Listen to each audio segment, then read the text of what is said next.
Hello and welcome to the Foxhole cast, an All for the Game reread podcast. I'm Una. And I'm Nate. And today we'll be covering the very first chapter of The Foxhole Court by Nora Sakovich, in which Neil gets bullied into joining the Foxes. There's no turning back now for either of us. What did you think of this whole opener to the series? It was fun. Reading it, because I was reading it the third time now to review for this episode, and it kind of struck me for the first time how much backstory is shoved into this chapter. Oh, yeah. Yeah, which I'm like, I don't know how I would say that, like, casually, because there's a lot going on. But it is. There is quite a bit of info dumping. Absolutely. This whole book has an exposition problem. Yeah.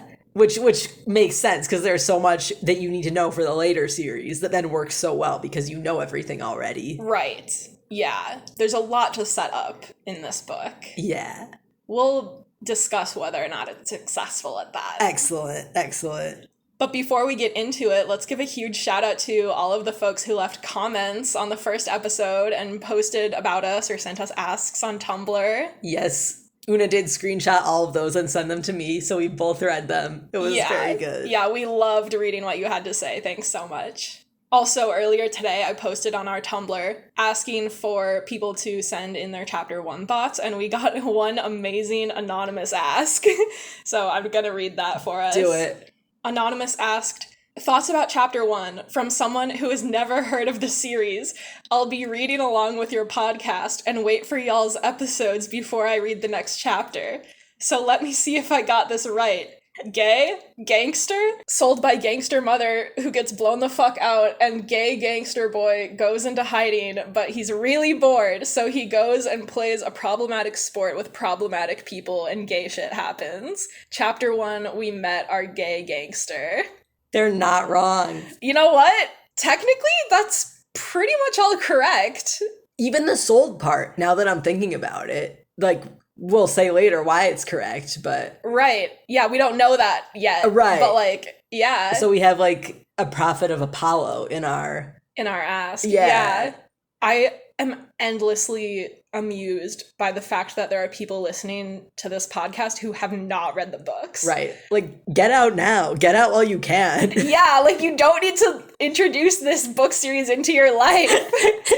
Did you miss the fact that in the first episode, I said that we're going to be spoiling the whole series? Oh, yeah. Although I read a Reddit summation of a study years ago, and I may be misremembering it, but it said that it's proven that people enjoy movies more when they know information about it already, which is how I comfort myself every time I read a spoiler for something. Interesting. Yeah. So maybe they people who are jumping onto this sinking ship like reverse rats will actually have a greater enjoyment of the Foxhole Court. Yeah, who knows?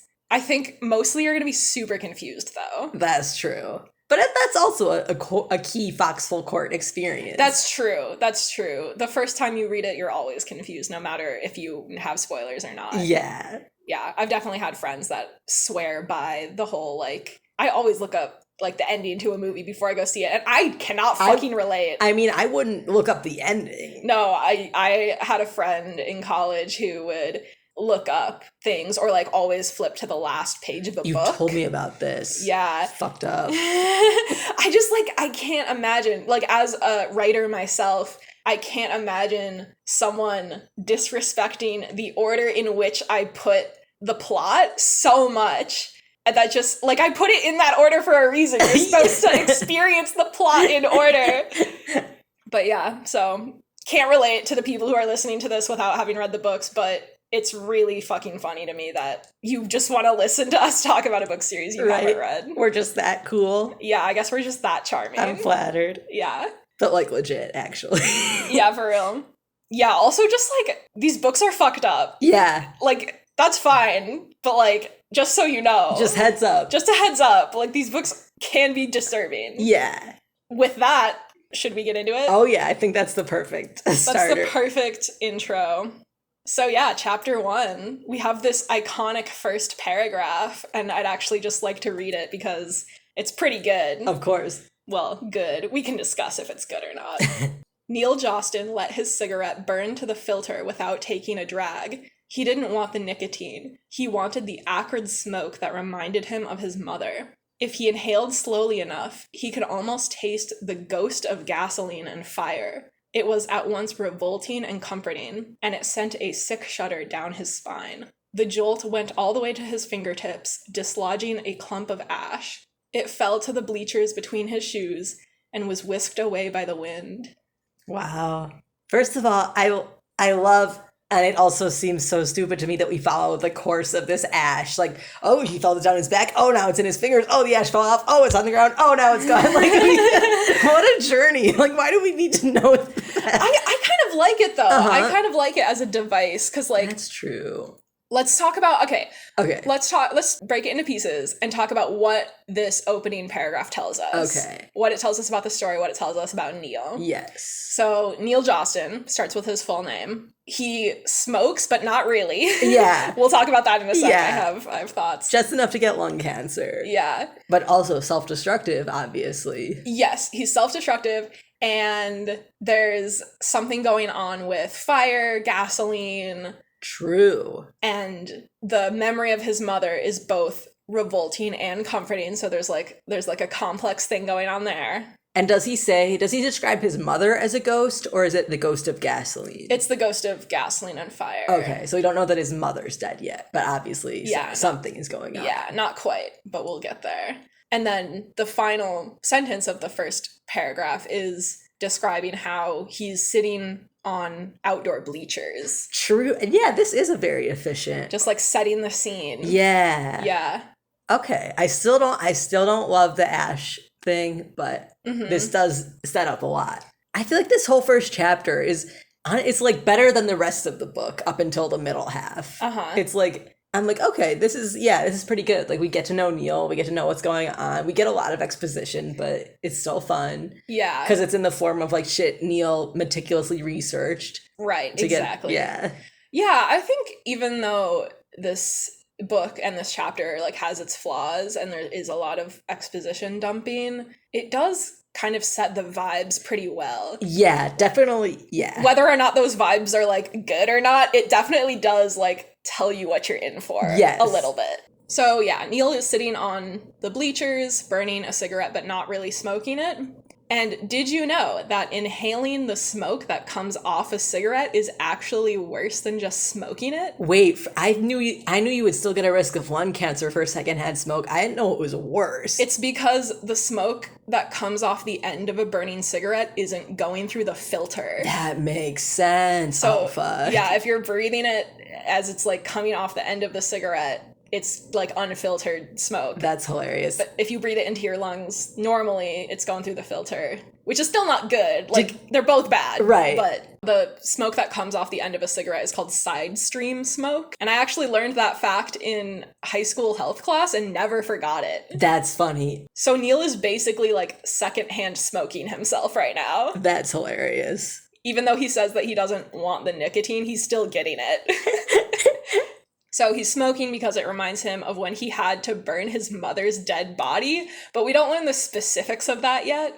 And I was wondering, like, does the smoke remind him of his mom because she smoked cigarettes, or is it just the body burning incident? Yeah, because I feel like bodies burning doesn't smell like cigarette smoke. Yeah, cigarette smoke has a very unique smell, and it does not smell like other types of smoke. Actually, I love the smell of cigarette smoke. So why I'm worried when you said that secondhand smoking thing is because I'll just sit and like inhale when somebody's cigarette smoking. I'm like, this smells great. It's not good. Yeah, nope.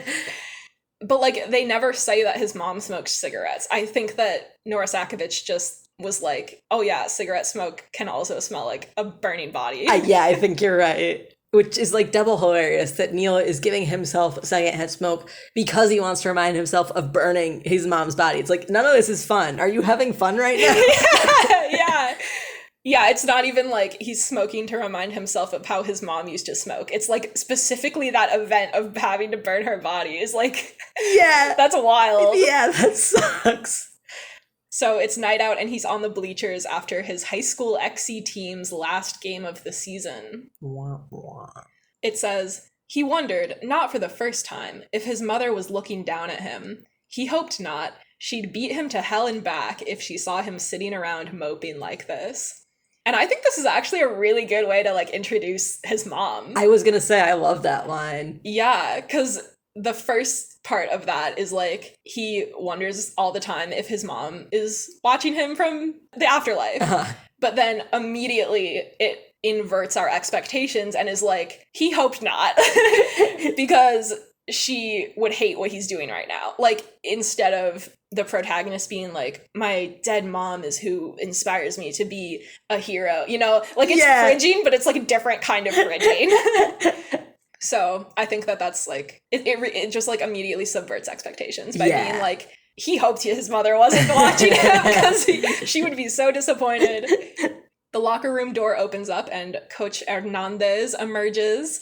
Neil pulls his beloved duffel bag closer, which I think is actually a good little detail to introduce like how much the duffel bag means to him. And I actually just finished rereading The Kingsman, and at the end, in like the very last scene or one of the very last scenes, Neil is standing with like Andrew and they're having a conversation, and Andrew like hands him his duffel bag and Neil kind of like tosses it aside.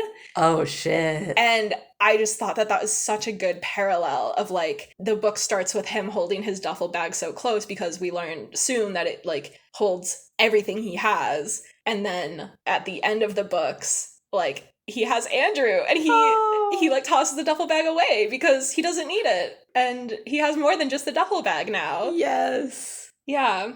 So I like that. Hernandez notes that he didn't see Neil's parents at the game. And I'm like, how would you know if you saw Neil's parents? You've never met them before. You don't know what they look like. That's so true. So why are you saying that you didn't see his parents at the game? Maybe the coach has like, because he's trying to find out what Neil's deal is, he's like, hey, just wondering, what do your parents look like? And Neil has to make some shit up. That's true. Probably not. Yeah, I think more likely the coach is just like, I'm betting that because you're sitting alone on the bleachers after the game smoking, your parents probably weren't here. Yeah. Neil's like, no, they left because we lost. I have to walk home. That's their way of doing things. Don't worry about it. Yeah, basically Neil says his parents are out of town, and Hernandez asks, still or again? And the narration says, it explained why no one would ever see the Jostens around town and why Neil had a predilection for sleeping on school grounds. Okay, but even if his parents are always out of town, wouldn't they still have, like, a house? Yeah. Like, why would that explain, if his parents are out of town all the time, why would that explain that Neil is sleeping in the locker room? Well, Neil says, well, they forgot to give me a spare key, so I can't get in. He's got it all figured out. No, yeah, what? Yeah, like, I'm scared of the dark, so I need to sleep in the locker room with the permanent lights on or something. I just don't get what the reasoning would be. Like, yeah. Also, if your parents aren't... Okay, so Hernandez thinks that Neil's parents are maybe abusive. So if his parents are out of town all the time, wouldn't Neil then be able to sleep at his house, like his theoretical house that he has with his parents if they're not there? Yeah. And then he would prefer to not be there when they are there? Like... And also, if Hernandez does think that Neil's parents are abusive and he has the proof that Neil is often sleeping on school grounds, isn't he like a mandated reporter? Doesn't he? I have so many questions for this fucking coach. He's trying his best, but it's still not too good, buddy. Yeah, we'll get more into that in a second. We get a paragraph of exposition about how Neil has been living in an abandoned house in Millport, Arizona, which is not a real city. I looked it up. Oh, nice. Since the previous summer. It says, if people realized he was squatting, they'd start asking difficult questions. It was usually easier to break into the locker room and sleep there. Like, won't people ask difficult questions if they find him sleeping at school also? Yeah, like literally people are asking difficult questions. Yeah, like Hernandez isn't telling on him, so I guess it's working, but like... But like, if Hernandez was doing his job, he would be telling. Right, exactly. He would be intervening. Yeah, Neil, like, can't you just find like a third place to sleep that's not a house or the school? I don't know. I mean, I guess that would be hard to do. I just don't get it. Like, yeah, Neil doesn't want people to see that he's sleeping in an abandoned house, but like, how is that better than people finding out that he's sleeping at school? Right. Like, it's still... Like sleeping at school is so much more normal. Yeah, like, everybody sleeps at school. Yeah, Neil, during class, not just overnight. Hernandez takes Neil's cigarette and stubs it out. And I like this detail because it kind of makes it seem like maybe they've had a conversation about smoking before. Yes. And this kind of indicates like how familiar they are with each other. And the fact that Neil just like lets him take it and stub it out is like, Hernandez has done this before. Right. Which I like. And it also makes it stand out more that Hernandez doesn't know about any of what's going on in Neil's life outside of school. Yeah. We learn that the Millport Dingoes lost tonight's game and therefore don't qualify for finals, so there's a crew dismantling the Exie court. And this is where the confusion about Exie begins. It's all downhill from here. Right off the bat, why is it called Exie? Why is the word capitalized? Other sports names don't get capitalized. You don't capitalize the H in hockey, or the S in soccer. Why is the E in Exie capitalized in these books? I never thought about that, ever. Why is Exie short for something? Does it stand for something? We literally never, ever find out why it's called Exie. Right, like, it seems like it should be short for something. We never get that explanation. I've been, like, trying to think, like, what could it be short for? Exercise? Oh my god, what if that's where Nora Sakovic got the word? Like, oh my god. I've been trying to figure out, like, how did she come up with this word for her made-up sport? And maybe it has to do with exercise? I don't fucking know. My thought, I think I was imagining more like exoskeleton somehow. Hey everyone, it's Editing Una. I wanted to check to see if Nora Sakovic had ever explained why the sport is called Exie, so I went looking through her old blog posts. For anyone who doesn't know, Sakovic has a blog spot where she used to post a lot about the making of the books. Later, she moved to Tumblr and answered a lot of fan questions there. She recently deleted a lot of posts from both, but you can still read most of it on the Wayback Machine by the Internet Archive.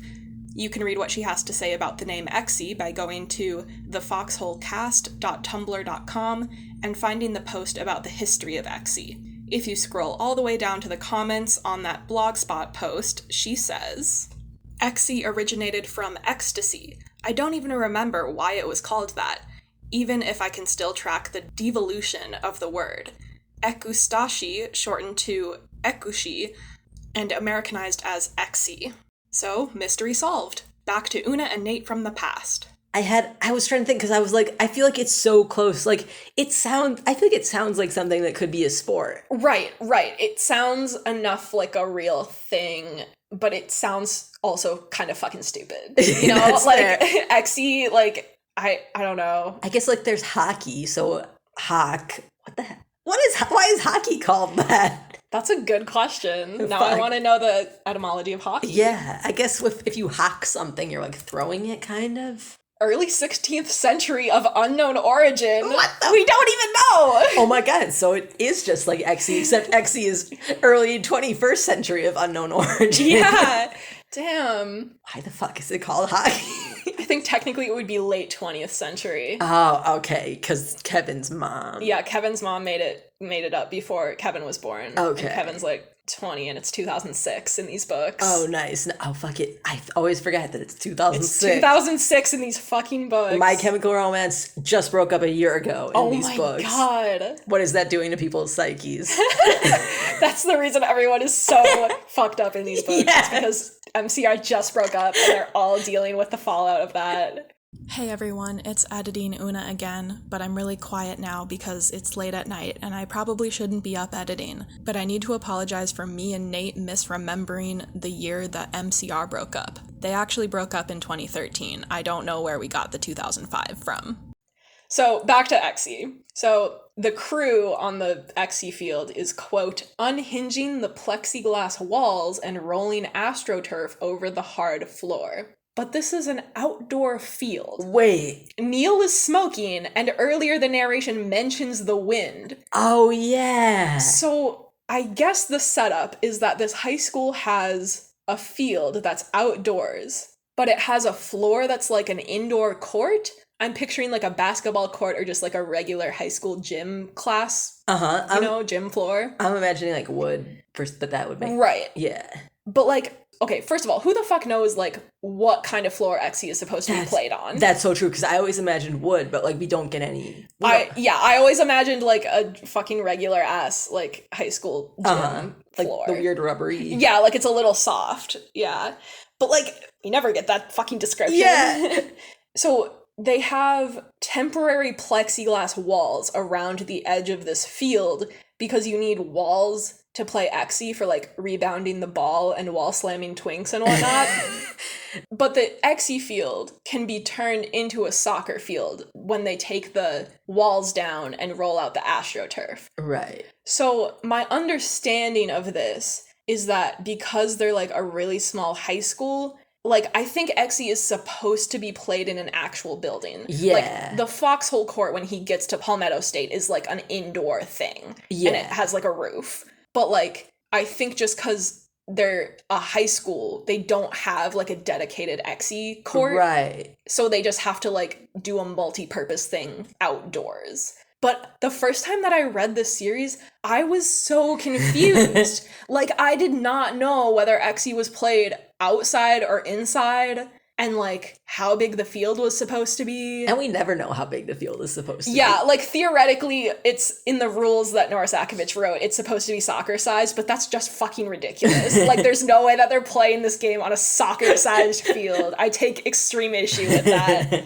So I think I'm not the only one who was, like, confused, though, because the first time that we learn about Xe is Neil watching this outdoor court get deconstructed. So our introduction to Xe is, like, an outdoor Xe field, but then most Xe is supposed to be indoor, but it never outright says that? Yeah. Like, we're just supposed to figure that out, and I think a lot of people probably were also confused. I hope so, because then it won't just be us. Yeah. And also, I'm just wondering why, like, I would assume that this school that has an outdoor soccer field and stuff also probably has, like, a field house or, like, a gym that's, like, not small. Yeah, we'll get to it in a second. Okay. But, like, later they say that Millport only has 900 residents. Oh, and right. that is a fucking minuscule town. Yeah. Anyway, Neil feels sick watching them take apart the Xe court because stickball is life. And this is when we get, like, the little description of what Xe is, which tells us fucking nothing.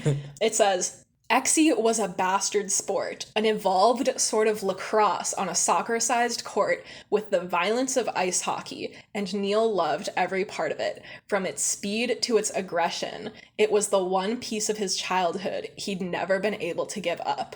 And, like, that's, like, kind of a cool sounding line, but it gives us absolutely zero information about what this game is. Yeah. Like, lacrosse and hockey, we basically are just like, okay, so there's a ball or a puck, and we get it into a goal on one side of the field. By either hitting it in the air or along the ground. Yes, and it's a team sport. So, like, we learn a little bit, but, like, nothing substantial about this made-up sport. Right. I also like that it's called a bastard sport, but it's not, like, it was invented as, like, a fully new sport. Like, why is it a bastard sport? Yeah, I don't understand the use of the word bastard. Yeah, is it supposed to mean, like, this sport fucking sucks and is evil, or is it just like this sport was born out of wedlock? I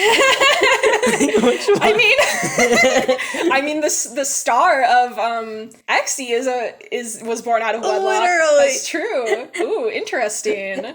Maybe it's a sport for bastards. Yes, is what this means. Well, I choose to believe that. But like an evolved sort of lacrosse, like what the fuck is an evolved sort of lacrosse? It seems like it hasn't evolved because people get hurt in this like more than they do in lacrosse. Yeah, what does the word evolved mean in this sentence? Evolved doesn't even like. How does a sport evolve? Yeah, like baseball evolved, like basketball. They used to like literally like this dude like hammered a basket with the bottom cut out to like a wall. Yeah, but Xe did not come about from the natural evolution of another sport. Right. It was created. It's a lab-grown sport. Yeah, it's a lab-grown sport. It's a pedigree sport. It's a designer sport.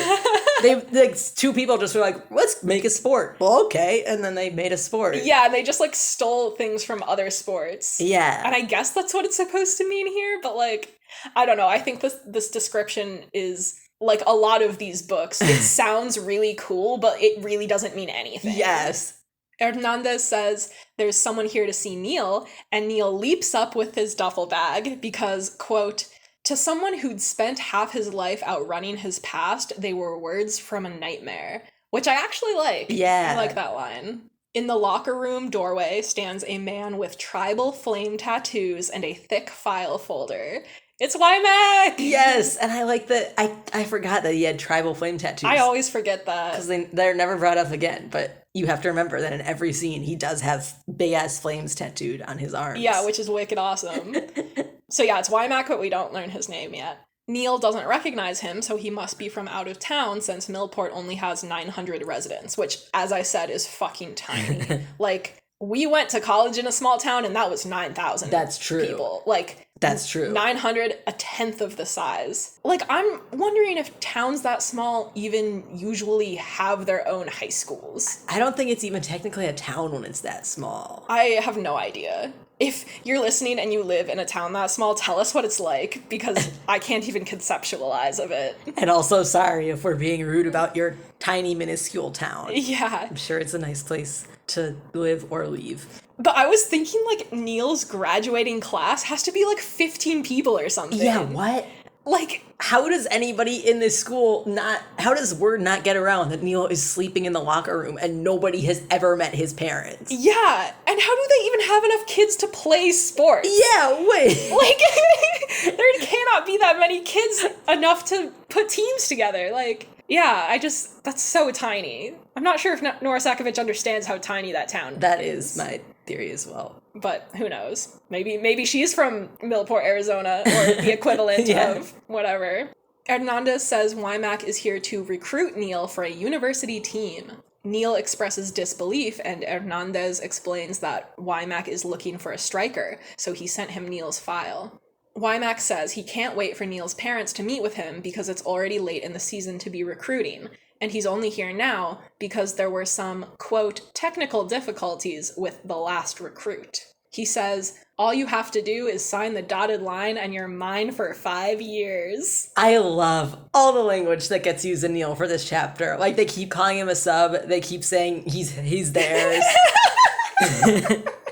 I love it. I love books. I love stories where it's just like, we're going to weave some weird psychosexual sexy shit in, but we're not going to make it direct. So you don't, like, you can feel like you're reading a real book, but really we're getting some kinky stuff in there. Yeah, Wymack has some weird ways of, like, wording things to Neil in this chapter. We'll get to another one later. Yeah. Oh, yeah. But, like, that's fucking weird. You can't just say you're mine for 5 years. Yeah. Like, I get that it's, like, you're the coach and you sign a contract to play on a team for 5 years. Like, I get what they're trying to say, but it's fucking weird. And I feel like there are so many instances throughout these books of people, like, trying to stake ownership over other people. Because it's hot, which is crucial. Yeah, but, like, it's so strange for Wymack to be doing that here to That's Neil. true. They don't know each other like that yet. Yeah. It's just a weirdly threatening way to say, like, will you be on my college team? Is, like, sign the dotted line and you're mine for 5 years. Oh, that's like, true. That's not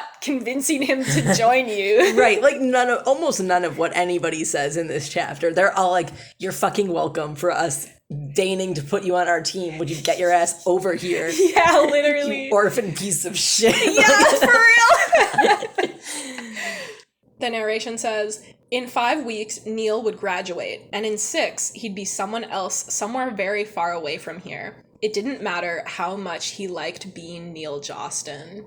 First of all, why is Neil bothering with school at all? Is it just to play Exy? Can't he, like, forge a diploma if he needs one? That's so true. I think it is just because of Exy. And even after he gets his diploma from this high school, it has the name Neil Jostin on it. So it's gonna be useless to him as soon as he changes his name to something else. It's actually bad for him that this high school has a record of him graduating, I think. Yeah. That's a paper trail. Yeah, so I guess it is just to play Exy. Like, but okay, this also made me think, like, how good at school can Neil even be if he's been on the run since he was 10 years old? That's so true. This man has a 4th grade education. Is he even going to graduate? Like, how good are his grades? Literally. Right now? Was his mom homeschooling him on the run? Did he actually enroll in schools when they were on the run in different cities? Like, how did that work? How did he learn his maps? Correspondence courses? Khan Academy didn't exist yet. It's fucking 2006! This guy is fucked. Dude. Anyway, so this made me think, like, all about Neil's education, and I went down a rabbit hole for that. Nice. But also, I just want to acknowledge the line, "It didn't matter how much he liked being Neil Jostin," is so good. Yes. Because that's, like, the whole series is him being like, it doesn't matter how much I like being Neil, I can't be Neil. Eventually I'm gonna have to give this up and leave and run away. Yeah. And the whole series is him, like, fighting to stay Neil Jostin. Yeah, damn. And in the end, he gets it. It's so good. So we learn from the narration that Neil has been on the run for 8 years, so since he was 10 years old. It says, 22 names stood between him and the truth, and he knew what would happen if anyone finally connected the dots. Prison couldn't stop his father for long, and Neil wouldn't survive a rematch with him. And I think this is actually some pretty good intrigue being built here. That's true. Like, why is his dad in prison? Why is his dad after Neil, his son? Yes, why wouldn't he survive a rematch? Why? What was the first match? Why would this be a rematch? Oh my god, yeah. So I think this is pretty good. Like, 22 names stood between him and the truth. Like, I think that's actually kind of a good line. Yeah, I agree. Neil knows that playing Exy will put him in the spotlight and compromise his safety, but he really wants to play. That's his, like, pros, or like cons. I will get killed. Everyone will kill me. Everybody's gonna know who I am and kill me. Pros, I really, really want. Yeah, literally. His mom forbade him from playing Exy, and after she died, Neil disobeyed her by stopping in Millport and trying out for the team because, quote, he didn't know how to go on without her. This was the only thing he had left that was real. I kind of like that. Yeah. Like, Exy is his one last thing, and even though he's been living his whole life by his mother's rules, and he takes her lessons about being on the run very seriously, and throughout the books, we're going to keep learning about all these different things that she did for him or taught him to do to keep safe. But this one thing he has to disobey. Yeah. And it ends up being, like, the one thing that really fucks up the whole plan. Yeah. Yeah, I feel like this book does such a good job of, like, explaining, of making you feel how important Exy is to Neil. Yes. Where it's like, okay, I understand why he's doing all this stupid shit. Exactly. Yeah. Even if we don't understand Exy ourselves, we understand his passion for it. Yes. It's more than a passion. It's Stickball is life. Stickball is life. So even though he loves Exy, Neil tells Wymack to go away. Wymack says he's in a hurry to sign Neil because the Exy Rules and Regulations Committee, or ERC, because I guess ERRC was too long, oh yeah, has been bothering him since someone named Janie got, quote, locked up.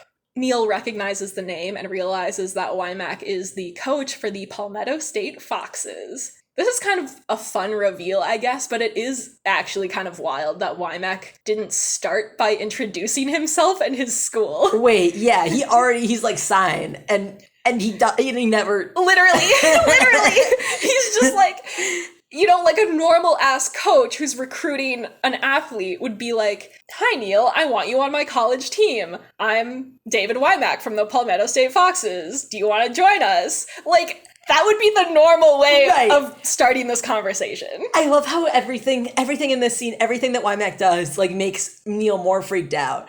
But Wymack, who is here specifically to like recruit someone who he thinks is a kid from a broken home, just like forges on, just saying the worst possible thing. Yeah, like the most ominous shit. Like, David, you should be better at this by now. Yeah, like, don't you know how to fucking talk to... Anyway. Neil knows who Wymack is because he knows Janie refers to Janie Smalls, who was supposed to join the Foxes this year, but tried to kill herself, so she's in a psych ward now and can't play for them. So Wymack is hoping Neil will take her place as his newest recruit. Neil saw the news about Janie, and apparently an anchorman said her suicide attempt was, quote, typical of a fox, which is a batshit thing to say on the news. Yeah, you shouldn't say that. That's fucked up. I feel like that person would not get away with saying that. Right? Yeah, like, yeah, she tried to kill herself, like every one of the broken weirdos on that team. Right, they're like, oh, what would we expect from a fox? Like, I get that everyone shits on the foxes constantly, and they're supposed to be the laughingstock of the sport, but you can't just say shit like that. Like, that's so unhinged. That person, I don't know. Maybe sports journalism is just like that sometimes. Yeah. I wouldn't know. I also would not know.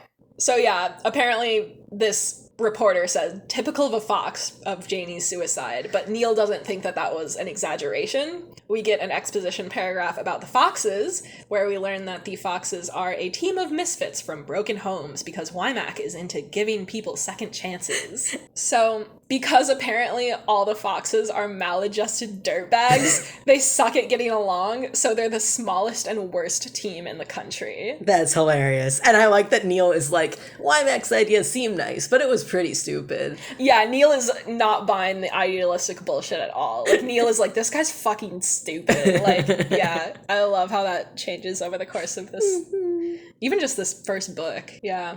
So they're the worst team, but just recently, former national champion Kevin Day joined their team. It says, it was the greatest thing that could happen to the Foxes, and it meant Neil could never accept Wymack's offer. Neil hadn't seen Kevin in almost 8 years, and he'd never be ready to see him again. Some doors had to stay closed. Neil's life depended on it. Also very good intrigue. I think that's also pretty good, right? Like, I think when I first read that, I was like, oh, national champion Kevin Day. Oh, there's history here. What's the history? You know, like, right. That's pretty good, actually. It really, I think I read the first book so fast because I was like, what is going on here? I need to know. Yeah. Neil says he won't play for Wymack because he signed Kevin, and when Wymack says Kevin is signing Neil, Neil bolts. Because later we learn that Kevin basically was like, we have to have Neil. He's got potential. Yeah. Neil goes into the locker room and gets halfway through before he realizes someone's in the lounge blocking his escape. The person swings a racket into Neil's stomach and knocks the breath out of him. And part of me is like, name a more iconic meet cute, I'll fucking wait. Literally. The other part of me is like, so we're beginning this relationship with violence. True. We're off to a great start. True. And also, like, Andrew really fucks him up with that racket. Like, he could have totally broken multiple ribs. Yeah. Like, Andrew literally is out here just, like, breaking bones with Exy rackets. Right. Like, he was not calculating, like, how hard can I hit him and it won't break anything? He was like, it's going to be really fun to whack this guy. This will be so fun to just make this guy stop by knocking the breath out of him and maybe giving him, like, for real injuries. Right. Oh my god. But literally iconic. Yes. Iconic first appearance. We're about to get some iconic first lines. Oh, yeah. Wymack comes in and is like, God damn it, Minyard, this is why we can't have nice things. Which I love. Just like Tamsin Muir, just bringing in a meme. Yeah, just dropping him in there. And then Andrew says, oh, coach, if he was nice, he wouldn't be any use to us, would he? Wymack says, he's no use to us if you break him. Hot. Andrew says, you'd rather I let him go? Put a Band-Aid on him and he'll be good as new. I just love that. Like, yeah. Right off the bat, we're getting Andrew's, like, whole thing. Yeah. His whole persona is, like, here. It's present. We're getting it. It's such a good intro of, like, Andrew doesn't give a shit about this guy, about Neil. He's violent. He is sarcastic. He talks back to Wymack all the time. He doesn't really think about the consequences of his actions. Yeah, no. Yeah, exactly. And he's got kind of, like, this weird dynamic with Wymack. Yeah. That we'll get later as well. I'm gonna fucking read this next paragraph. Okay. Neil looks up at his attacker and it says, he'd seen this face in too many newspaper clippings to not know him on sight. Andrew Minyard didn't look like much in person. Blonde and 5 feet even, but Neil knew better. Andrew was the Foxes' freshman goalkeeper and their deadliest investment. Most of the Foxes were self-destructive, whereas Andrew seemed keen on collateral damage. This paragraph has nearly 6,000 highlights on Kindle. Oh my god, that's really funny. I wrote in my notes, Neil got a head start on his demi-romantic crush by researching Andrew. Yes! Yes! The fact that he recognizes him on sight from researching him. And I think in Neil's mind, he's like, I just need to know everything about all the Xe players. Right. But like, you really looked into this one guy like a lot, man. You've seen his pictures so many times, you can recognize him on sight. Yeah, and not confuse him with his twin brother. Yeah. True. Like, holy you, shit. You can recognize him specifically. Well, I mean, he did later. Fucking violent, like. Oh, later he does mix him up with his twin brother For a second, and then he true. figures it out. That's true. I can't wait to get to that part. Yeah. That's next chapter. Yes. But like, I guess Neil can assume that it's Andrew from the violence. Yeah. He wouldn't. He knows that Aaron wouldn't. But just the fact that he like knows. This is my signature move, violence. Yeah. This is what makes me recognizable. Yeah. This is what sets me apart from my stupid twin. He didn't even like that I killed his mom. What a piece of shit. I can't wait to talk about Andrew and Aaron. Yeah. Oh my lord. Also, I just want to note that the word blonde here has an E on the end. Ooh. When usually that's supposed to be like a feminine description. Yeah. If the word blonde has an E on the end, usually it's describing a woman. But I think that maybe Nora Sakovich just doesn't know that. And hot, so it's okay. Yeah. Wow. 6,000 highlights on Kindle. Damn. That's nothing to sneeze at. You did some research on this. Well, I mean, I'm reading it on Kindle. And oh, nice, but still. I have it set so that it shows me like what other people highlight a lot. Oh, see, I wouldn't want people to know what I was highlighting. I would be like, can we turn this setting off where everybody knows, please? It's like one highlight, the weirdest shit you've ever read in your life. Like, I don't... That's this whole book. Yeah, that's true. That's true. Just highlight the entire book. It just gives you the number of people who highlighted okay. it. It's not like... I would still be paranoid, but that is better. So we learn from the narration that Andrew spent time in a juvenile detention center, and he's the only person to ever turn down an invitation to play at the first-ranked Edgar Allan University. And I'm like, really? The only person? Yeah, true. There weren't any other players who toured Edgar Allan University and were like, I'll pass on the whole cult thing, thanks. Maybe he's the only one to turn them down and survive. Oh, maybe. They're like, we can't leave our rejects out here. Yeah, it's, I'm just like, I can't, like, why is Andrew special in that he turned down Edgar Allan? Right. Like, there's gotta be other people who didn't want a piece of that action. Literally. Anyway, everyone thinks Andrew refused the Ravens and signed with the Foxes instead because Wymack also signed his twin brother Aaron and their cousin Nicholas. But everyone blames Andrew for Kevin leaving the Ravens and joining the Foxes. The story is that Kevin played with the Ravens. This is so much exposition. When I first read this, I was like, I don't know what the fuck is going on. Right. Like, I don't know if it just doesn't do, like, a great job of laying it out, or, like, it's just too much information at once. Yeah. I did not understand the relationship between Andrew and Kevin, like, entire first time I read the series. I remember, like, rereading this, I'm like, I understand it so much more because I already know about this stuff. But the first time, it's just, like, all these names you don't know, doing all this shit you don't know. And you don't care about any of them yet. Right.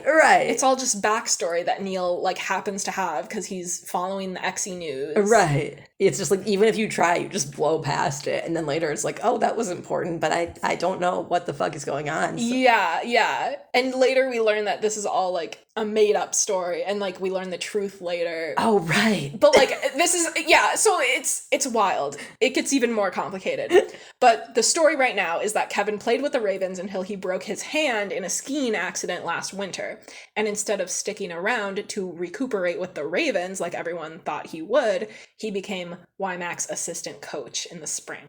So 3 weeks ago, Kevin got officially signed. We're in the spring now. Okay. So winter, Kevin gets his hand broken. Oh, wait, this is a fast timeline. Yeah. So, and this is all Andrew's freshman year. Okay, yeah. Is Kevin breaks his hand and he runs away from the Ravens and he comes to Palmetto and he heals his hand while he's being the assistant coach for Wymack. And then just now in the spring, Kevin gets officially signed to play for the Foxes, not just be their assistant coach. Okay, so literally as soon as his hand was like mostly fine. Yes. That's funny. And people think that Andrew, the goalkeeper who spurned Kevin, is the only reason that Kevin agreed to play with such a shitty team. And like later we're gonna learn that Wymack is Kevin's dad. Right. Which I have issues with. Oh, I'm excited to hear those issues. Mainly my issue is that why the fuck has no one pointed out that Kevin looks just like Wymack?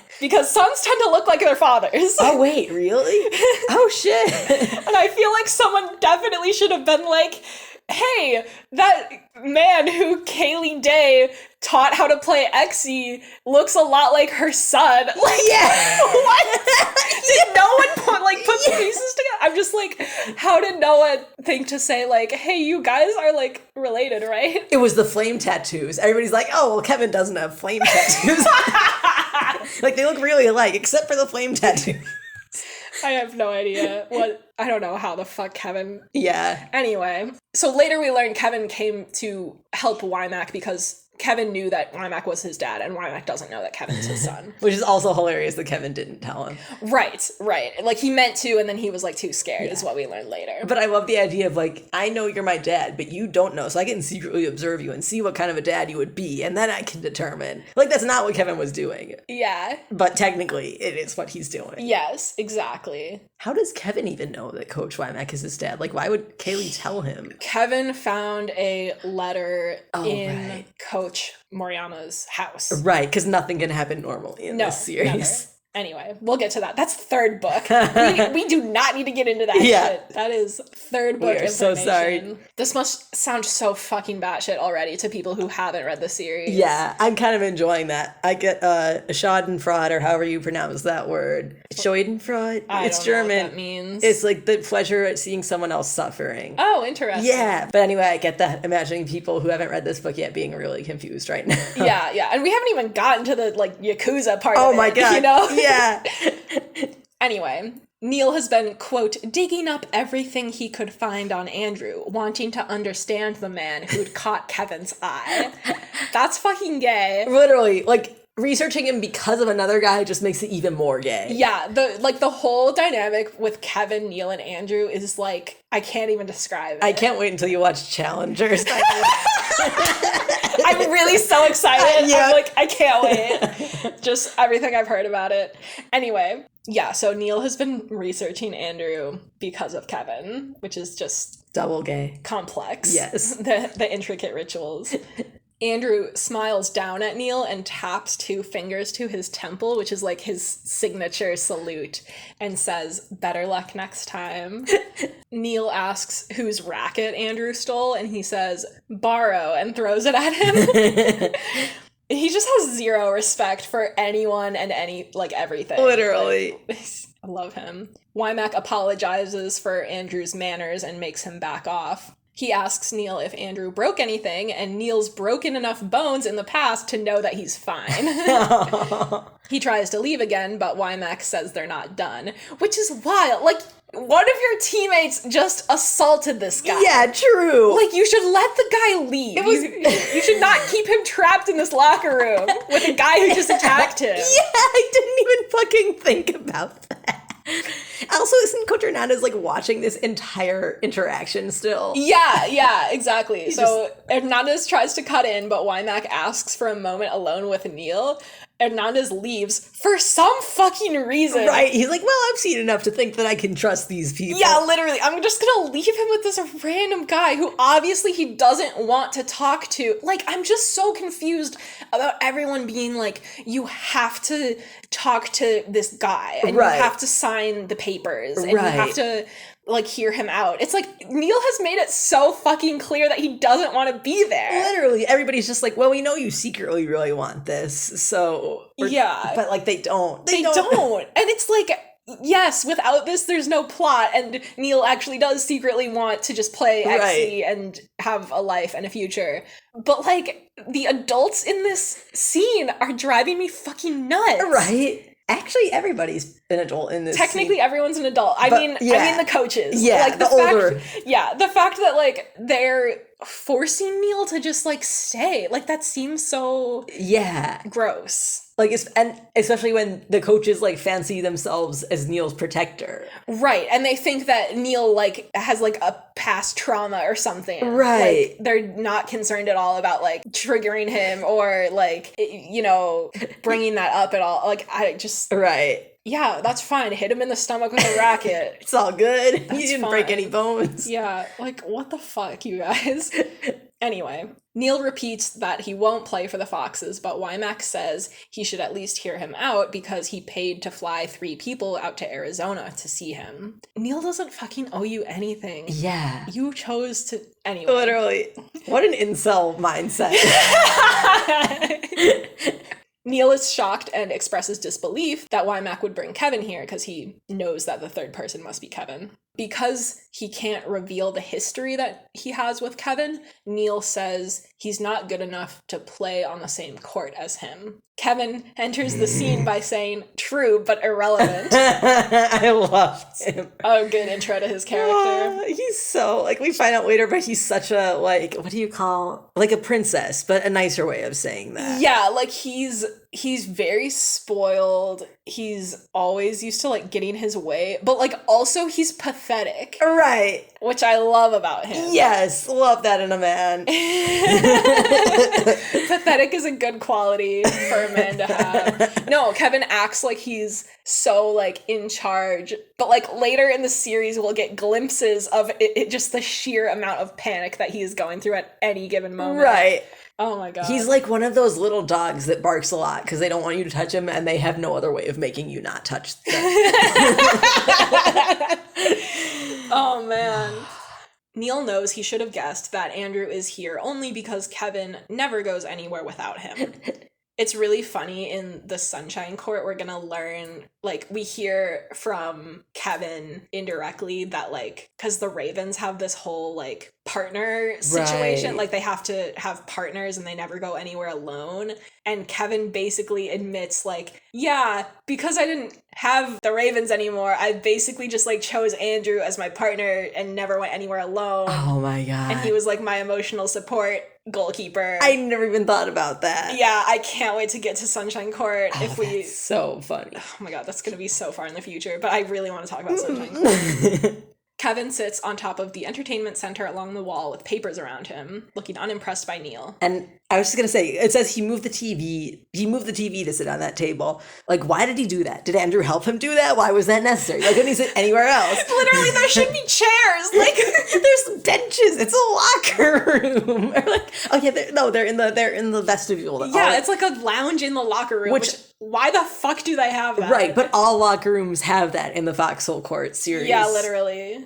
The narration says, it'd been years since Neil stood in the same room as Kevin. Years since they'd watched Neil's father cut a screaming man into 100 bloody pieces.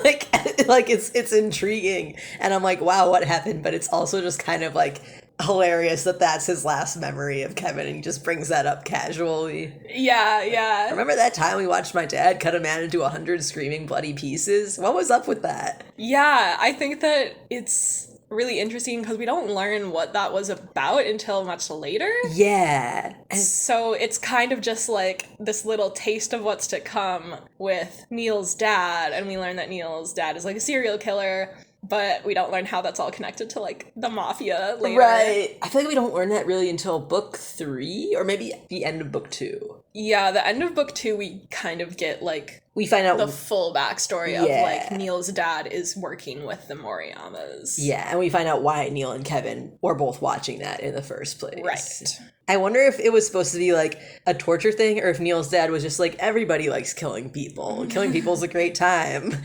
Neil, at some point in the third book, does talk about how he used to be taught how to use knives as, like, a kid. Oh, that's fun. And he says something like his mom left with him before he got past cutting up chunks of dead animal. But that's... Fuck. It's really interesting.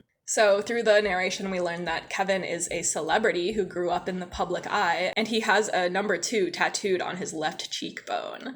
Back when they were kids, Neil remembers how Rico and Kevin used to write the numbers 1 and 2 on their faces with markers because they knew that they were going to be famous. A lot going on there. I think that it's such an interesting, like, aesthetic choice, not just for Kevin and Rico, but, like, for the books to be, like, people get face tattoos because they're famous and X-y. Yeah, true. Like, we never really find out, like, we know why they do it because they know they're going to be famous, but we don't find out, like, whose choice was that? Were they told, like, by Tetsuji that they were going to need those? Or did they decide themselves, no, we want these tattoos? And also, I just always wonder, how is Kevin so chill with always being number 2 and knowing I'm going to be the number 2 best and get that tattooed on my face that everybody knows I'm second best? Well, that's what everyone is telling him. Like, true. Why would you do that, man? And he's like, obviously, I'm second to Rico. That's rough. Yeah. Like, what does that do to you? I guess we know what that does to your psyche. It's not very good. Yeah, it's not good. Also, just, like, the idea of doing this since they were kids, like, before they could actually get it tattooed. Yeah. And just, like, branding themselves forever as this partnership. Yeah. It, like, seems like such a cute, fun thing for kids to do almost. Like, oh, they like to draw tattoos on themselves. And then one day it's like, oh, wait, they're getting that for real. Yeah. That's fucked up. They really mean it. I kind of like it, though. It's ridiculous. Right. I feel like, but it's not the most ridiculous thing in this series by far. No. The narration says, they had professional teams and played for the Ravens, meaning Rico and Kevin. Last year, they were inducted into the national team, the U.S. Court. They were champions, and Neil was a jumble of lies and dead ends. I really love the whole, like, Neil was a jumble of lies and dead ends. Because I think at some point, Andrew, or maybe it's just in the narration, refers to Neil as, like, a lie from head to toe or something like that. Nice. And there's several descriptions of Neil like that, and I like them all. But I was wondering, okay, so Rico and Kevin can play on professional teams even though they're still college students? Right. And why are they in court? Like, we never really hear about that again. What does that mean? U.S. Court is the national team. So, like, I guess, like, when soccer has the World Cup, it's, like, the U.S. team. Oh. Like, faces off against all the other countries. Okay, so when Xy's in the Olympics, they get, like, drafted. Yes. Okay. Yeah. I thought it was just, like, a professional team that was really good. Okay. It's, like, the official, like, U.S. Olympic team, like, level team. Nice. And I don't think that Kevin actually ever got to play with the U.S. court before they broke his hand. Yeah. The timeline's a little unclear to me, but I'm confused as to why they're allowed to be on the court and also professional teams and also their college team. Yeah. I kind of assumed it was like they haven't played yet, but it's like when you get a job offer during college and you accept it, even though you're still in school. That's true. Is that allowed? Like, they're not close to graduation. Yeah. Kevin's like a sophomore. That's true. Yeah. And clearly he's not going to play on those teams because he breaks his hand. Yeah, I think that all goes away when he breaks his hand. Yeah, but it's like they don't know that that's going to happen. So they're like, yeah, you can be on the team. And then it's like, oops, sorry, man. Yeah. Yeah, maybe that's just how sports work. Like, if you're really, really good when you're young, people just bet on you early. Well, I know that, like, pretty young people can be in the Olympics and stuff. But, right. like, I feel like with team sports, it's all made up of, like, adults, right? I don't actually know that much about sports. So, but, like, there's no one playing for the Green Bay Packers who is also in the Wisconsin Badgers. Yeah, because they're busy with their college team. They're doing college stuff to get noticed. Yeah, no one would want a college student on their professional team. But I guess Rico and Kevin are just that good. They're just that good. Yeah, I don't fucking know. Also, it just kills me, like, when you think about, like, just when you, like, have you seen that video of the Olympics where it's like, this is the winning Olympic, like, vault in 1980 whatever, and then this is the most recent one, and it's like the first one is like a single flip and everybody cheers, and then the most recent one is like 500 cartwheels. Yeah. And it's like, it's so amusing to me that they're declaring themselves the best at this sport when the sport has only been around for like 10 or 20 years. It's like, right. You don't even know what level of like insane evolution is going to happen in XC, and people are going to be like superhuman. People are going to start giving their kids surgeries to make them better XC players, which they apparently do for baseball. That's wild. Yeah, and it's just so funny to me that it's like I know there's people who are really good at baseball, who are originally really good at baseball, and people haven't beaten them. But it's just so funny to imagine that like somebody like, I'm going to be the best baseball player ever, and they like swing a bat and hit the ball and like walk to the next base, and nobody's fast enough to catch them yet, and everybody's like, they'll remember your name forever, and then they don't because he's not that good. They just haven't played much baseball yet. Yeah, it's interesting. I think part of it is, though, that Rico and Kevin are like the sons of XE, because that's true. Rico's uncle and Kevin's mom invented the sport, so they really are like the first champion, like the first major like celebrity level XE players. Okay. Like I think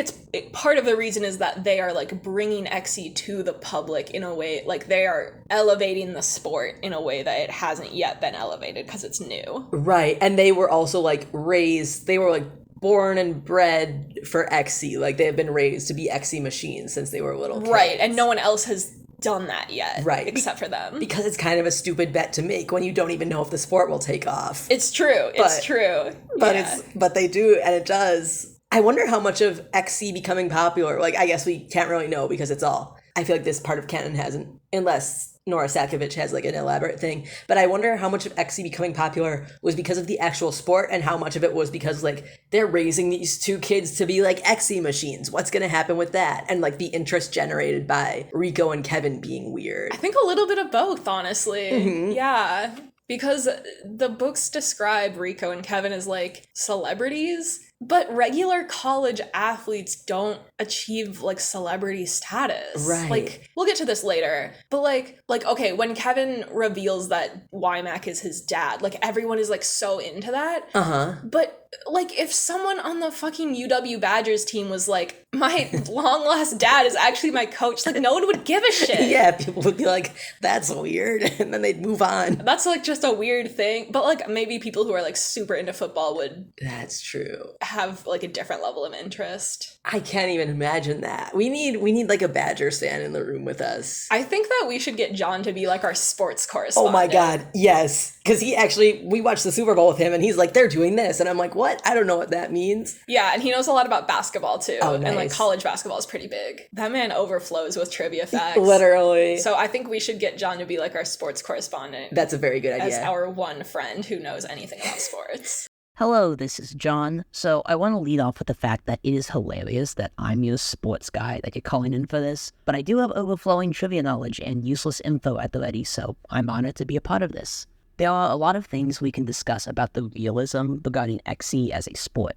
Generally speaking, though, it's not that outlandish. Even elements like the Yakuza backdrop isn't far off of reality if you replace the mafia ties with things like mega corporate oversight. That's basically how most pro sports function. Regarding Rico and Kevin being the sons of XE, where there are college athletes who are seen as world famous despite being in their teens, college players being superstars is nothing new. I mean, I'd say Caitlin Clark, who is a basketball player who just graduated from college this year, is easily the most talked about athlete so far this year, even before she turned pro.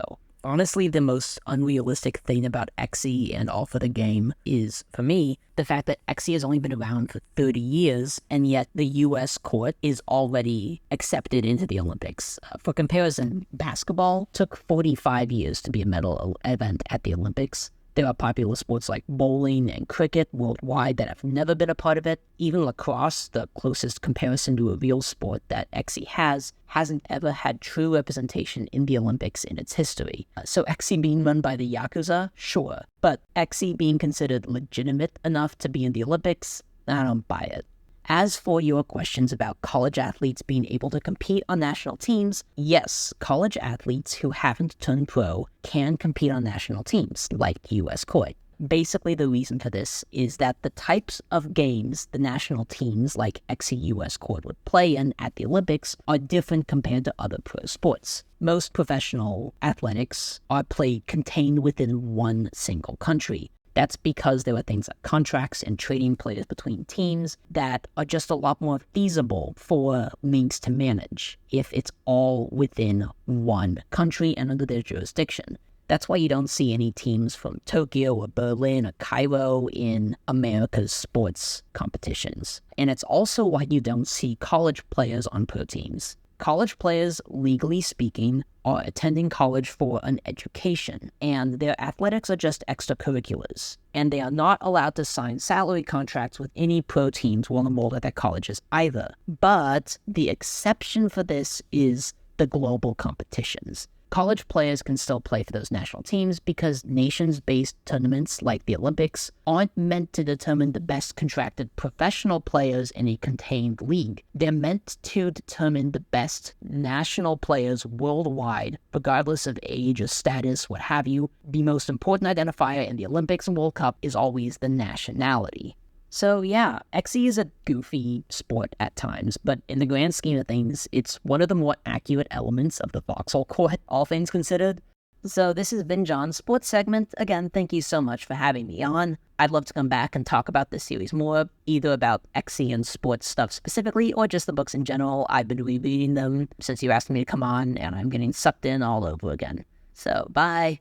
John, thank you so much for lending your expertise about sports. We're lucky to have you as our sports consultant for this podcast. Listeners, John sent us about 12 minutes of audio that I had to edit down significantly so that this episode wouldn't be any longer than it already is, because this is already the longest podcast episode I've ever had to work on. But we don't want to deprive you of all of the knowledge that John shared, so we're going to be posting the full John sports segment as a bonus episode that will go up after this main episode gets published. Be sure to listen if you want to hear more about athletes who are celebrities and the history of the Olympics. Thanks again, John. Now let's get back to Una and Nate from the past.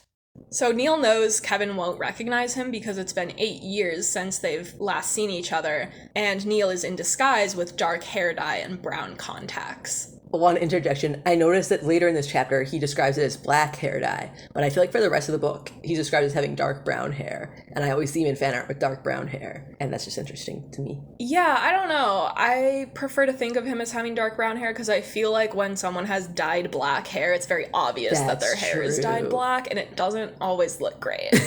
Yeah. Unless that's like the look that you're going for. Right, like a Gerard Way type of thing. Yeah, there's got to be some goth aspect to that. But if you're trying to look natural, I feel like dyeing your hair like black is not the way to go. Yeah, pro tip for people evading the law. Yeah. But I also do like how we learn that Neil is in disguise and the hair and eye color is not his natural eye and hair color. True. But we literally don't learn his real hair color and eye color. Okay, we learn his real eye color later this book, but we don't learn his real hair color until like the end of book 2. Damn, yeah. I feel like his eye color is more important to him. Like sometimes I think there's at points like he'll take off his contacts and look at himself in the mirror just to see his real eyes. Yeah, and he hates it because he looks like his dad. Right. Also, we don't learn Neil's real name until much, much later. Oh my god, yeah. So we learn that it's Neil Jostin is not his real name, but he doesn't say my real name is this until way later. And there's a lot of moments at which like Neil in the narration is like expecting Kevin to call him by his real name, but it doesn't say his real name, and it just kind of like keeps you guessing. Like it keeps the reader also in the dark about Neil's real identity. Yeah. And it kind of shows how much he does not want his real name back or his old name back. Yeah, and he like can't, like he's not even revealing that in the narration, like not even to the reader. I think this is why people call Neil like an unreliable narrator, which I think is not quite the right description of him. Uh-huh. But like he keeps secrets from the reader. Yeah. Which I think is very clever, and it's a good way to like build mystery and intrigue. Yeah, definitely. Yeah, I don't know. I feel like also he's not, like, I guess he's deliberately keeping secrets. And there's a lot of points where like he has an interpretation of something, and as the reader, I'm like, I don't think that's quite right, Neil. But it's not like in the same way as like the narrator of, you haven't read this, but The Secret History is an unreliable narrator, and I'm gonna make you read that at some point. Yeah, But, I'll like, get to it eventually. Yeah, it's like he's protecting, the narrator in that one is like protecting himself and trying to make himself look better. Neil is more motivated by like survival. Yeah, and he's like avoiding the truth about himself. Yeah. It's as if him burying his true identity is like so ingrained in him that it's not even coming through in the narration. Yeah, it's like almost, it's not, it's like this is just how Neil is. Like you're getting a very clear picture of who Neil is as a person from what he hides. Yeah, so I think it's clever that we learn that this isn't his real looks and name, but we don't learn the truth until way later. Yeah. So Neil doesn't know why Kevin is here looking for him, because Neil isn't a good player, and if he doesn't remember who Neil is, then like, why is Kevin here? So Neil has been pretending to be new at Exy because he can't actually tell anyone that he used to play as a kid. And on top of being out of practice, since he hasn't played in 8 years, Neil is also playing a different position now than he did back then, which comes up again later because when Neil goes to the Ravens at the end of book 2, Rico makes him be a backliner like he was as a kid. Yes. And Neil is like, no, I'm a striker now. So yeah, he was a backliner, but striker was the only open position on the Millport team. So even though he'd never played as striker before, he wanted to play Exy so bad that he was like, I'll take whatever is open. He's afraid that he might have slipped up and been too obvious about how much he knows about Exy, and he's scared that if Kevin's found him, his father could too. Neil asks why Kevin is here and points out that there are 1,000 strikers who would love to play alongside Kevin, so they should go find one of them. Wymax says, we saw their files. We chose you. Neil repeats that he won't play with Kevin, but Wymax says they won't take no for an answer because Kevin says they have to sign Neil. Kevin explains that he normally wouldn't want someone so inexperienced on their team. But Hernandez sent a tape of Neil in action, and Kevin thinks, quote, you play like you have everything to lose, which, as the folks on the Worst Bestsellers podcast pointed out in their episode about the Foxhole Court, makes no goddamn sense. I thought it kind of made sense. Okay, but if Neil, the expression is you do something like you have nothing to lose. Yeah. Because you play like recklessly. Like if Neil were playing like he had everything to lose, wouldn't he be playing very carefully?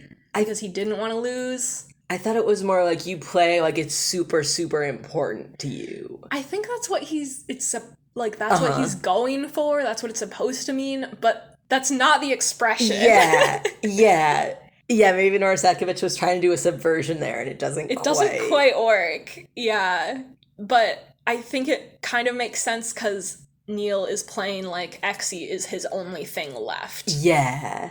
So Exy is his everything to lose, but I still think it would make more sense the other way. Yeah.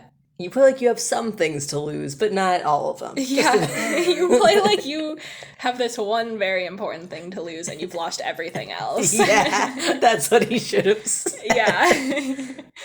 Neil is reassured by Kevin's assessment of his inexperience, though, because it means Kevin definitely doesn't remember playing with him as a kid, and this is just a horrible coincidence. Wymax says that Neil being unknown is good because they're in the middle of a media frenzy with Kevin and they want to keep Neil out of it until the season starts in August. Neil knows that it would be stupid to accept Wymax's invitation because it would make him too visible. The Foxes spend a lot of time in the news, and it'll be even worse now that Kevin is playing for them. But then we get this paragraph. Leaving meant living, but Neil's way of living was survival, nothing more. It was new names and new places and never looking back. It was packing up and going as soon as he started to feel settled. This last year, without his mother at his side, it meant being completely alone and adrift. He didn't know if he was ready for that. I love that paragraph because even though he doesn't want to admit it, Neil just wants to have a home so bad. Literally. It just it sets up everything that's to come in this series of Neil finding his place, finding his people, making a family. and not realizing that that's what he wanted and needed until it's happening to him. I feel like I didn't realize that so much because I'm like, Neil is the Exy guy. Exy is important to him.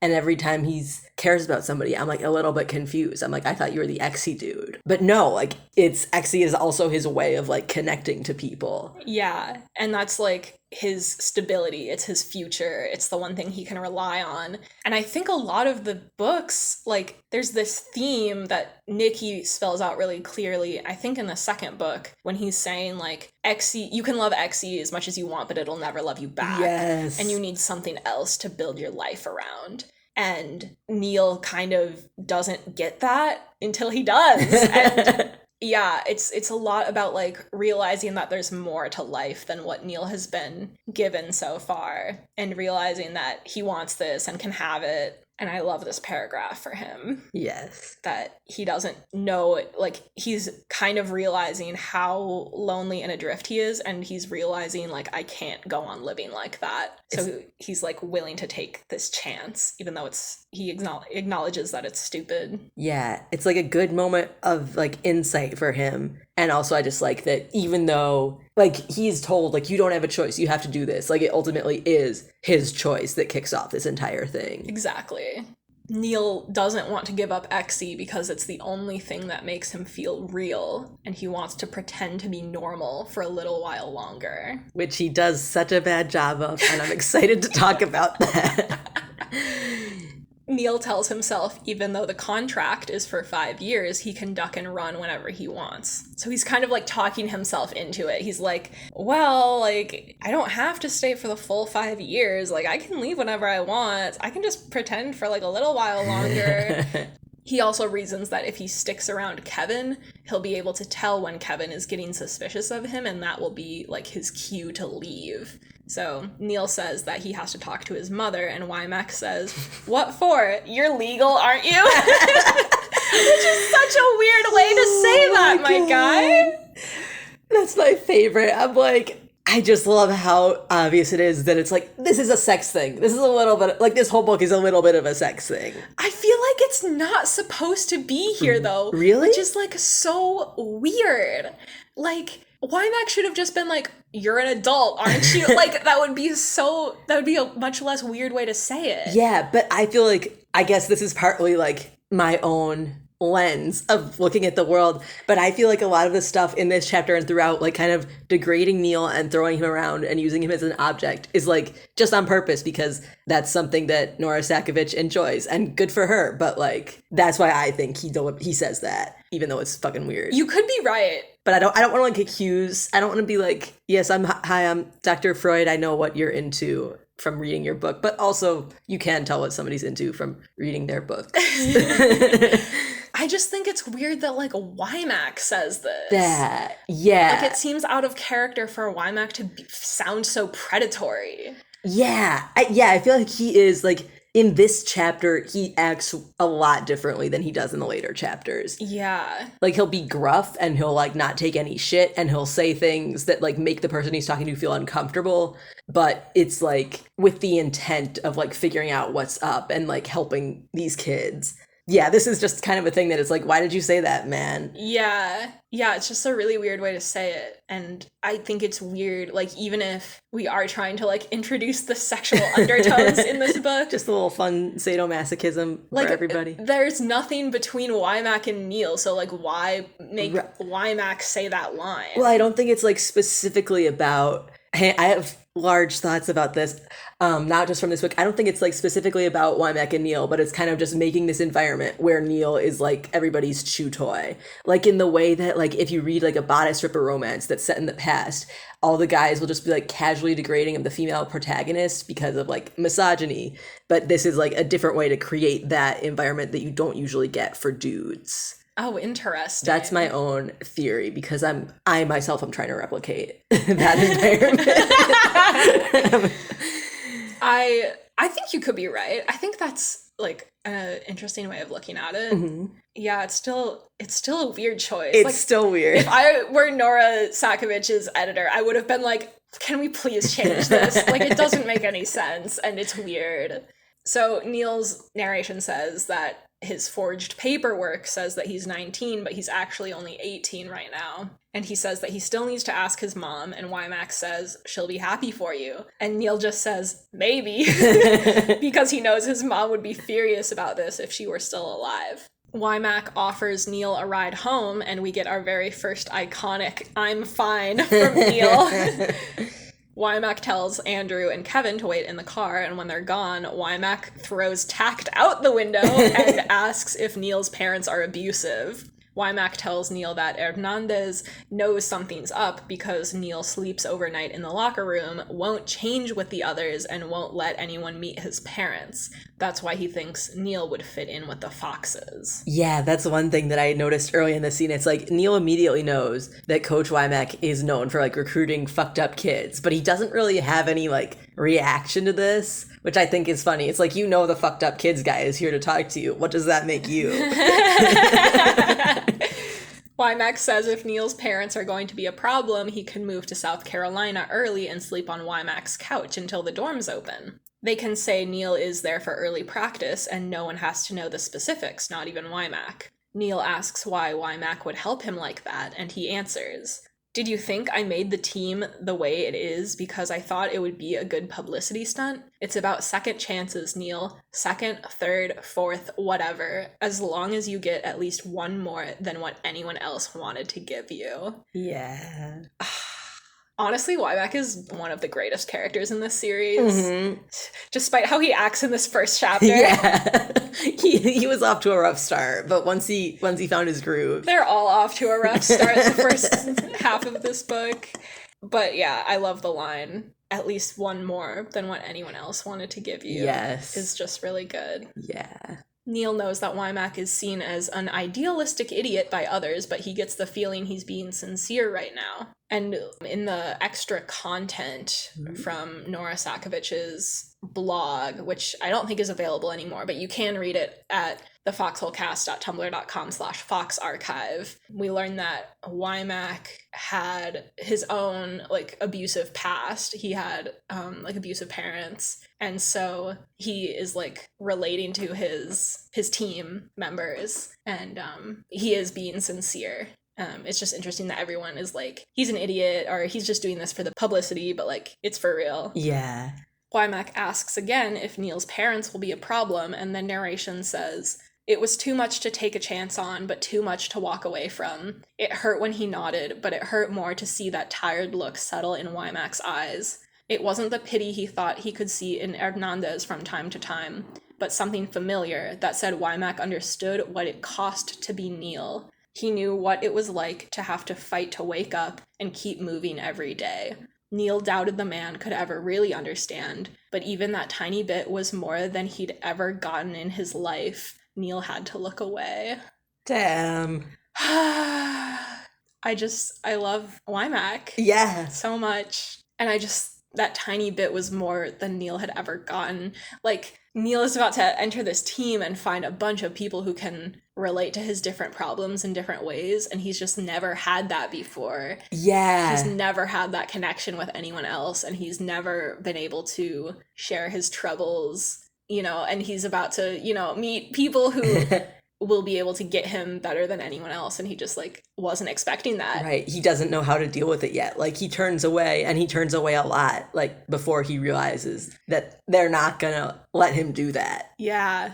Wymack says someone will pick Neil up from the airport the day after his graduation and welcomes him to the Foxes. Neil can't bring himself to point out that he hasn't agreed to join yet or to say thank you, but Wymack doesn't wait for him to respond. He leaves to go find Hernandez, and Neil runs to go puke in the bathroom. Just a side note. Yes. I know what you're gonna say. It says that he dry heaves, but dry heave implies no puke, and Sakovich does this a lot. Yeah. At first I'm like, they really dry heave a lot, and then they really wash their mouth out after anyway. And then it's like, no, she means puke, like for real. Yeah. But dry heave implies no puke. Yeah. Just that odd little thing. Yeah, just like an odd little... This is kind of like you have everything to lose. Yeah. Like, you're just using like kind of the wrong word. And yeah. It doesn't really matter. It sounds like dry heave is like cool. Like, it's evocative. Yeah, but it's not exactly how we use language typically. Yeah. It's like when you put a bunch of words together and it sounds really cool and you're like, wow, that's really cool. And then you read it slower and it's like, that doesn't make any goddamn sense. Which happens a lot in this series. Yeah. Yeah. There's many instances of this where someone is puking, but the narration describes them as dry heaving, and I'm like, that's not what that means. Yeah. I just want to know, like, how did she get that misconception? Like, I feel like dry. Like, I never, like, I read dry heaving and I never had to, like, I wonder if that means he's puking or not. Or actually, I probably did wonder that, but we don't have to put this part in. I just feel like dry should, like, mean, like, doesn't that make you wonder why it's dry? Yeah. Do you think he's, like, puking sawdust? Like, what do you think is happening? Oh my god. And why don't we call puking wet heaving? You can start calling it that. Yeah. See if it catches on. I think people will kill me in the street. Neil imagines his mother getting angry at him and pulling his hair for throwing away all their hard work to stay hidden. He repeats, "I'm sorry," out loud before going to rinse his mouth and stare at himself in the mirror, which is just, like, heartbreaking. That's rough. Like, he's imagining this violence from his mother and being like, I'm sorry for, like, throwing everything away, and it's just like, wow, man. Yeah. That's a lot. Yeah, no, I love his relationship with his mom, which, and from what I've heard, it's like kind of a typical thing with an abusive parent where it's like he loves her and he's so sad he lost her, but he also expects punishment from her, but also feels like he deserves that punishment. Yeah. And I love that, like you said, his mom is kind of fridged in a different way than usual, where she's not just like this wonderful person who he now misses and his life is like empty without her, but it's like she was also one of the things that was hurting him. Yes. But, like, that was also all he had, so he can't think of her like that. Right. Like, he's never like, oh, I wish my mom hadn't pulled my hair. He's like, I remember when my mom used to pull my hair. Yeah, exactly. Like, that was better when she was alive, even though she was terrible. And, like, he understands that she was doing all this stuff to keep them alive. Right. There's a lot going on there. Right. Also, this is completely unrelated, but I was just thinking, so Neil's mom is British, and Yes. he grew up with her, and then he spent a lot of time with just her. Do we think he has a little bit of a British accent? I think that at some point in the narration, it says that when he is in Europe, he uses Nice. accent. And then when he's in America, he can use his father's accent. Okay, so he can kind of just switch between. I love the idea of Neil being just like a chameleon who can just blend in wherever he goes. Yeah. Yeah. What's even more interesting, though, is that Kevin's mom is Irish. Oh, right. I'm pretty sure. I think you're right. So does Kevin have an Irish accent? Right. Well, how long was she alive? That's a good question. I forget. Yeah. We'll get to that later. Yeah, so does Kevin have an Irish accent? Yes. That would be great. That would be great. Love Kevin. I didn't give a shit about Kevin, like, the Literally. first, like, 1 or 2 times that I read this series. Like, I did not give a shit. Literally. And then, you know what happened? I read The Sunshine Court, and I started to care about Kevin Day and Jean Moreau a whole fuck ton more than I did before. Yeah. I like how Jean Moreau's name sounds like Joan Moreau, who's like a artist. I'm not familiar. I'm gonna have to look that up because I don't remember like any of the specifics. Maybe I'm completely wrong. Maybe that's not somebody's real name. But anyway. I like how Moreau sounds like the word morose. Ooh, that is good. Yeah. Hey, it's Editing Una. The artist Nate was thinking of was Joan Miró, a painter and sculptor from Barcelona. From what I can tell from skimming his Wikipedia page, he has nothing to do with Jean Moreau from the All for the Game series. I used to not understand people's obsessions with Kevin and Jean. Uh-huh. Like, I would see, like, fanfic or fan art, and I'd be like, why? Like, Neil and Andrew are right there. And I wouldn't get, like, what's so great about Kevin and Jean, and then I read The Sunshine Court, and I'm like, okay, I get it. I get it now. Anyway, Foxhole Court. Foxhole Court. Neil is looking at himself in the mirror, and he thinks he looks plain and average with his dark hair and eyes, but he wonders if his disguise will work as well once he's on the news. He checks to make sure the roots of his hair haven't grown out too much and says quietly, "University." The narration says, "It sounded like a dream. It tasted like damnation." Neil puts Wymack's paperwork in his duffel bag and leaves the locker room without saying anything to the 2 coaches. He passes by Hernandez's car, and Andrew opens the back door to smile at Neil. He asks, "Too good to play with us? Too good to ride with us?" But Neil just jogs away. The chapter ends with this. He left the stadium and the Foxes and their 2 good promises behind him, but the unsigned contract in his bag felt like an anchor around his neck. Yes. I love the phrase anchor around his neck because at first it sounds negative. It's like, oh, it's weighing him down. But then an anchor also keeps you. Ooh! Yeah, it like keeps you from drifting. Away. Yeah. I hadn't thought about that. Because I was like, why is she saying that when he's excited about the Foxes, kind of?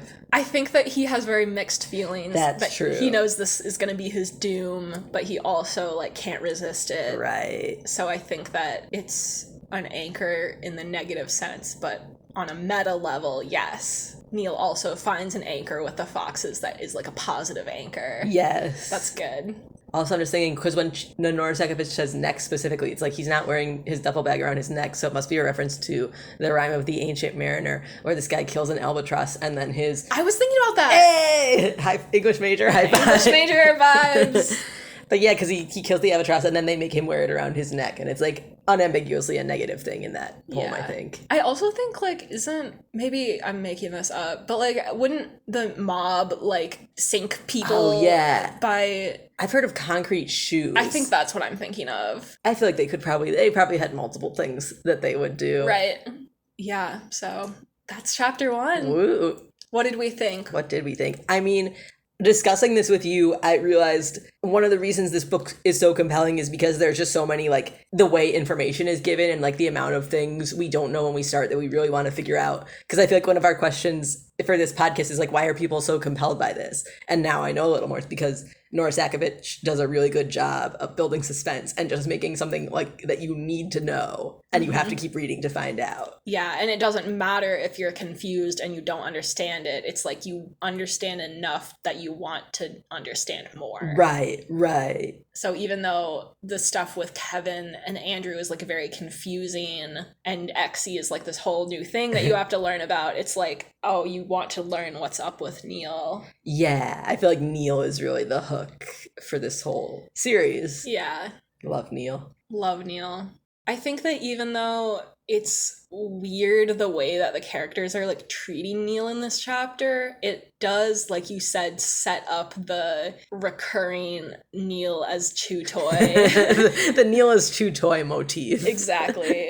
And more seriously, like the idea that Neil doesn't have any control over his life. True. And he is constantly being forced places or coerced places. Right. He's like always running away from something. Yes. And then sometimes they stop him from running away. And that's basically it. Yeah. We didn't even talk about how the iconic meet cute of Andrew. Yes. Literally stopping him from running away. Literally. I saw there was a Tumblr post that said that, and I was like, oh, that changed my life. Yeah, same. I know the one that I wish I had written down the person. Yeah, we'll have to find that one, and the Neil 5'3" twink is getting thrown against a wall. Those are foundational texts for this podcast.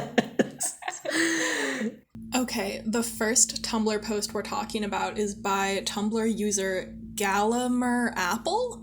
It says, deleting my dating apps because I want to meet someone the old-fashioned way, parentheses, I'm running and you hit me in the gut with a racket, narratively setting yourself up as the person who helps me stop running from my past. And the second Tumblr post is from Tumblr user FXCRT, and it's about how ridiculous it is that mouth guards are optional in Exie, and it contains the sentence, Neil Jostin, a 5'3" twink, is getting slammed into a wall. But yeah, so like Andrew literally being the one that is like, you can't run away from us. Yeah. And it's weird that he's using violence, but that's just Andrew. That's just how he is. That's just how Andrew is. Not guilty because puppies do these things. Yeah. Oh, and the little salute and the better luck next time is great. Yeah, Andrew's whole demeanor is just on point from the very beginning. I think Andrew and Neil are maybe the only characters that don't have early installment weirdness. Kevin is pretty good, I feel think Kevin also is pretty good. I think that Nora Sakovich has a pretty good grasp on the three of them, even if other characters. Yeah, like basically, like Coach Wymack in this chapter, it's like, dude. Yeah, like that's not really how he is. Yeah, I feel like I'm excited to discuss like other bad decisions that he makes, but he doesn't really act like this specifically again. Yeah, and I think that Andrew's personality is just so nailed down right off the bat. Yes. He's very obvious about like who he is and what he's about. Right. Yeah, he's like the opposite. Well, I guess later we find out what an unreliable narrator is, but at this point, he's like the opposite of Neil. Like he's very open about how he feels and what kind of violence he wants to commit. Yeah. That's chapter 1. Do you have any other things that we didn't get to? Let me see. I'm just looking through my notes. I feel like I guess one thing on page 4, Neil says, please go away. And I feel like that's one contradiction of his character that I like, where he's really focused on lying and blending in, but he's also very blunt. Like there's a lot of times that he'll say something that's just like exactly what he's feeling because he either can't or doesn't want to like phrase it more nicely. Yeah. And a lot of the time it'll get him more attention because he can't, like when he's talking to Betsy, or who's the therapist? Yeah, Betsy. Okay. And he's just like, I won't tell you anything. And of course that makes her more interested. Right. Because he's like able to like hide a lot, but at some point he just doesn't want to, or like doesn't have a way to do that. Like he's not able to, like he thinks he's normal, but he's not able to be normal. No. And so he still gets a lot of attention. Yeah. No, I like the please go away also. Yeah. It's so desperate. Yeah. It's like, please don't tempt me with this thing. Yeah. Like, true. Go away before I say yes to you. And Coach Wymack is like, oh, we got him now. Yeah. It is so funny that he leaves without Neil having signed the contract, and he's just like, welcome to the team. And because he just knows that Neil is going to join. Yeah. Even though he left him alone, and Neil could theoretically sprint off into the night and never come back. Right. And I think that's what makes up for all of the bullying happening against Neil in this chapter. Right. Like everyone is like, you have to join us. But in the end, they do leave him with the option. Right. And Neil is given the chance to run away and skip graduation and just like, you know, not get on the plane to South Carolina. Like he has a lot of time to make up his mind. Right. And he chooses the foxes anyway. Yeah, that is nice. Yeah, I don't know. I like this first chapter. Yeah. I think it's pretty good. Yeah. It introduces the violence that will be in this series later. I mean, we're barely scratching the surface. Oh, yeah. But we're setting ourselves up for that, for the Exy racket related violence that is abound in these books. And we're getting a lot of hints about like Neil's past and his relation to Kevin and his interest in Andrew, but we aren't given the full story yet about the backstory. I feel like we're kind of given enough to understand like the emotional dynamics. Like all the stuff about Kevin and Andrew, all the info dumps about them, it's like, what the fuck is this? I'm going to forget this and then be confused. Yeah. But like we understand that Neil admires Kevin but is also afraid of him and is jealous of him. Yeah. And I guess just kind of like Andrew's a mystery to him and also annoying. Yeah. Bad combination if you don't want to get into somebody. Well, listener, let us know your thoughts at thefoxholecasters@gmail.com or on social media. We are The Foxhole Cast on Tumblr, Instagram, and YouTube. You can find all these links and more at thefoxholecast.card.co. Until next time, thanks for listening. You were amazing. Are you going to do a different voice every time? Yes. Yeah, that's the plan.